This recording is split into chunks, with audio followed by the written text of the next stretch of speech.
stand up if you can. Please. Just for a moment, I'm going to ask you to just move your body in a strange kind of way. Will you do it?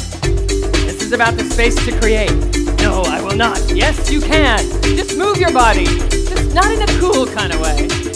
Not in a cool. It's hard not to be cool, isn't it? But just in a free kind of way. Just a little bit. Don't worry. This isn't 18 minutes worth. Just a few seconds. But I'm not quitting until you do. Okay? I'll explain why later. It will serve you, I promise. Thank you. Thank you for playing. That wasn't so bad, was it? It was torture. Thank you for playing. I'll explain why later, that I ask you to do such things. In fact, I'll explain just a little bit right now. The electron moves outside of its normal, predictable electron cloud 5% of the time. And that's when pure, infinite possibility is captured. And so I'm asking you to do unfamiliar things every once in a while, just to move into a creative capacity. I am not a quantum scientist. I'm not an epigeneticist. I'm not even a research biologist. But I am a doctor who has had the great honor of working with tens of thousands of people around the world over the past 25 years in the work of removing subconscious interference to the nervous system and to the electromagnetic energy system in the body. And I'm here today to speak to you about creativity. Creativity in the sense that you are more creative than you think. In fact, you are more creative than you can think. There is more to you than meets the eye. In fact, there is more to you than meets the mind, oftentimes. And so I'm going to share these concepts with you in the next few moments. If we take all of the energy in all of creation, that's a lot. If it were all present here in this room at the same time, do you know what the experience would be? Nothing. There would be no experience because there is no point of relativity. Everything would be here. We know hot because we know cold. We know light because we know dark. We know points of relativity. And so in the concept of working with quantum science and how it applies in our physical reality, we're going to try to bring it down to a concept that we can exchange about today. If we start compressing that energy, compress it down and down and down, further and further and further and further, as you know, we eventually create physical form. And when we study physical form, when we go into the physical matter and study it at the molecular level and the atomic level and the subatomic level, eventually we get to the smallest particle known to us, and inside that particle there is nothing, the same nothing that is present with the everything that is. And what science has determined is that there is no basic element to life, there is only form.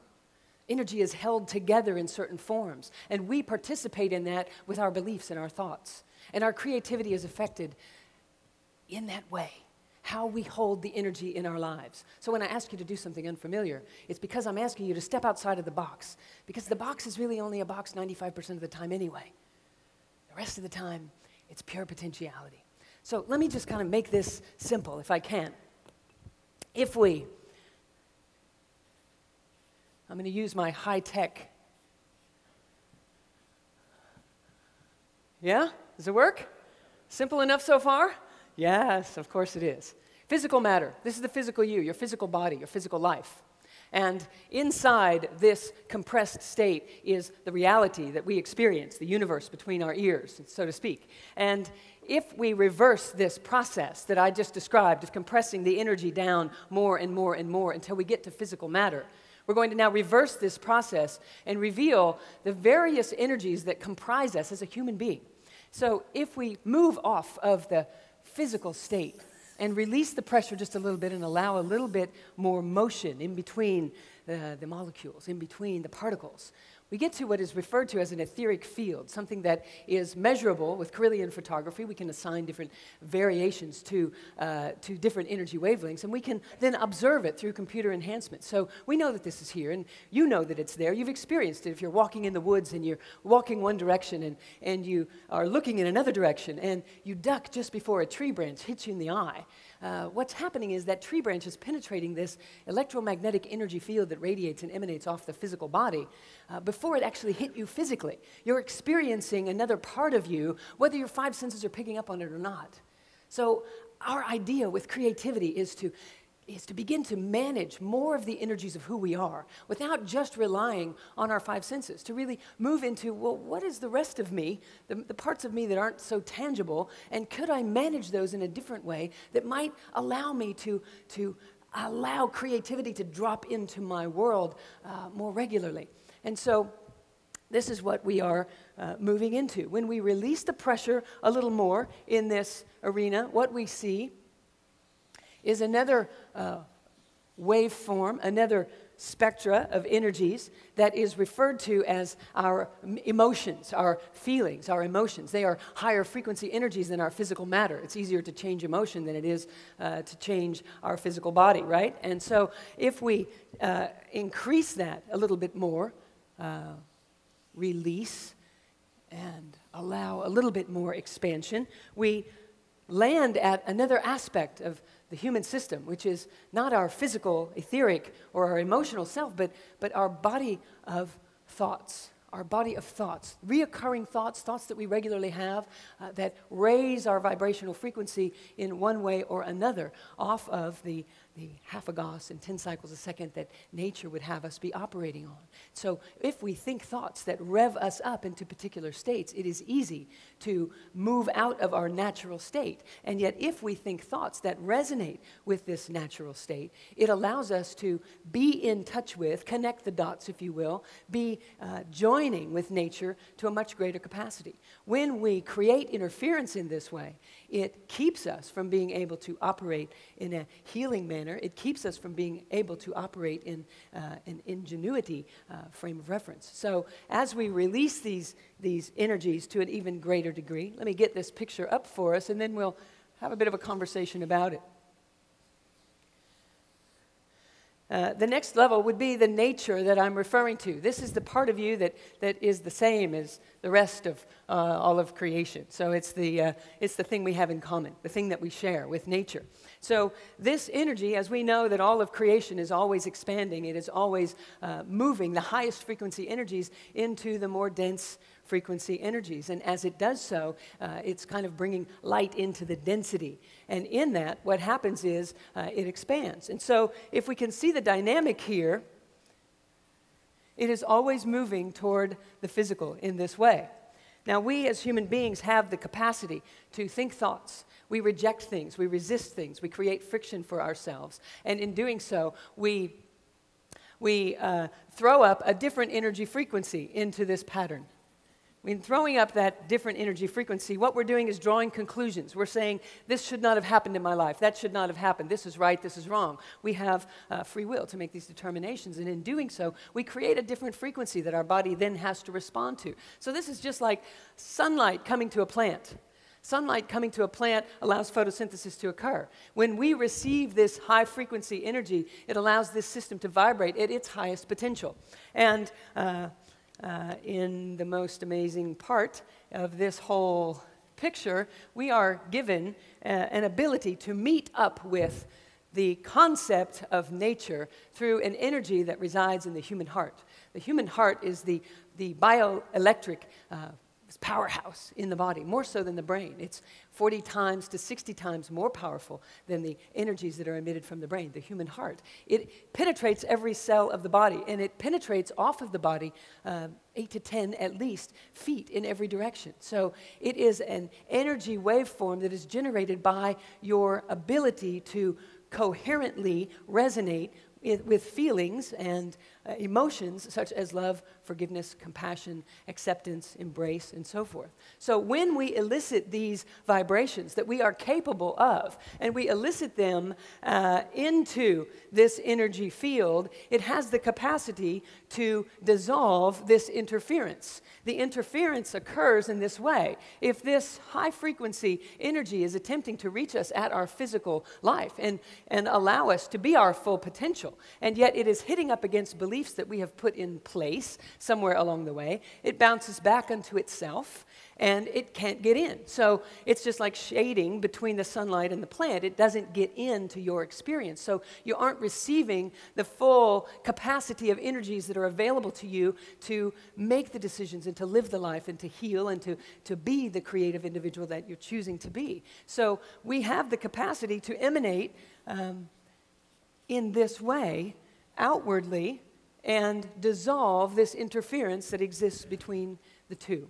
And in doing so, an energy that is 2.5 times stronger than the energy that put this here, our thoughts of frustration, fear, anger, and hate, are generated at 0.1 microvolts. Our thoughts, feelings of love, forgiveness, acceptance, ingenuity, possibility, these kinds of emotions that we generate from the heart space also generate an electromagnetic energy, which is 0.25 microvolts. So it doesn't stand a chance in the face of this. So what we want to do is allow ourselves to move into a state of acceptance to a greater degree. So when we are attempting to create something, when we're blocked on something that we're trying to find a solution for, the answer is not to think more. The answer is to inject a different vibration into the picture to allow this to soften. And here is why that is essential when it comes to the human physical experience. This energy moving all the way to your physical life provides a coherent, comprehensive message that bombards the physical body. And at the physical body level, we now know that there is a communication system in the body. What the study of biology is showing us today is that the nervous system isn't the only communication system that's happening. It's not the only way that our body runs itself and it defends itself in the world and produces and is productive. So there is another form of communication, many, one of which is that fact that on the surface of every cell in your body are radio antenna receptor sites, if you will, that through a series of protein reactions emit communication. So what epigenetics is showing us, for instance, is that our genes are no longer solely responsible for our experience in the physical world. It is rather that our environment turns on certain genes or doesn't. And it's not the environment out there only that is being polluted that is the one I'm referring to. It's the environment here in our personal space that is greatly being influenced. And that environment is being influenced by the thoughts that we think and the things that we put into place and the amount of interference that it can create for us. If we're putting something into place that doesn't allow the natural frequencies to bombard the surface of our cells, the surface of our cells have no choice but to send a message to the central nervous system saying, hey, we're getting a message here that's not so coherent. It's not comprehensive. It could have interference in it, which signals a potential danger, And so breathing here from the core of our center creates a physiology that shifts the potential for us to be activating this central nervous system into a fight or flight response. That central nervous system has no choice but to react in one of two ways when it finally receives that message that has been bombarding the surface of this cell. It can only ever either move into a fight or flight response or move into a healing, creative capacity. Those are its two choices. Filtering, cleansing, healing, digesting. Innovation occurs when we are not under attack. It's pretty hard to be creative when a bear is chasing you. Have you noticed? Yeah. So what we want to do is create the environment, create the communication system, create the reality that our cells get to experience something that is a little more safe than what it might have been receiving. So what does that mean? It means we have to make resolve with these grievances. It means we have to change our mind about these things. Yeah. Because if we don't, it has no choice but to continue to function as it is. It sends the message it receives, and the message that it's receiving at the surface of the cell is we could potentially be in danger here. So we cannot possibly move into a healing or creative capacity when that kind of potential danger is in front of us. So, all the greats tell us that it was in the face of frustration and the angst of the pain, the friction of being perplexed and confused. Einstein, Edison, they all make reference to the fact that it was in the face of that and that they released, they just let go, they just let it go, that the idea came through, that putting it together occurred to them. Not when they were thinking, but when they were awake and lucid. They were awake and lucid, but not thinking when the answer actually came. So we have to refine our minds to define what the question is, what the question really is. And then we have to release into the rest of us and allow some aspect of us to be receiving a more comprehensive signal from out there to in here, if we're ever going to be able to downshift into this space that allows for ultimate creativity. So in the short time that we have together, I'd like to give you some experience of that. If you take just a deep breath in, just exhale. A deep breath in. Breathe low in the belly. Breathe in. Pull your belly out. When you exhale, contract the belly. This draws the oxygen down into the body, the lower lobes and the lungs. More oxygenation, better signal. Activates the parasympathetic nervous system to a greater degree, decreasing fight or flight and allowing us to move into a safe zone. Hold your vision and breathe here. What is it you would have create for yourself? What is it you would have be true for you? Personally, feel it now.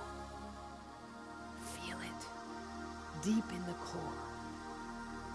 And without thinking, perceive in the silence what is happening.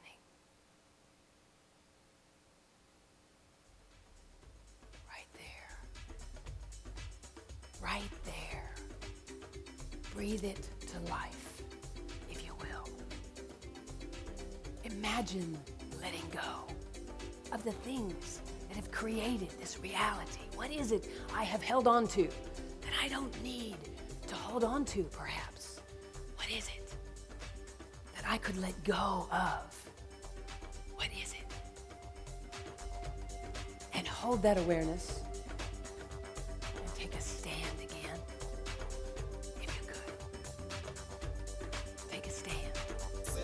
What you would have be true in your life. Take a stand. Stand up. Move your body with that.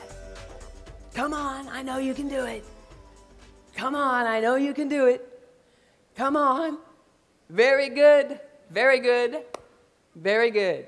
See, it didn't hurt too bad, did it? Moving the body in the presence of this acceptance opens a door for us by releasing the grievances that we have held in place over time. So raise your arms up over your head, deep breath in, and celebrate you. Thank you very much.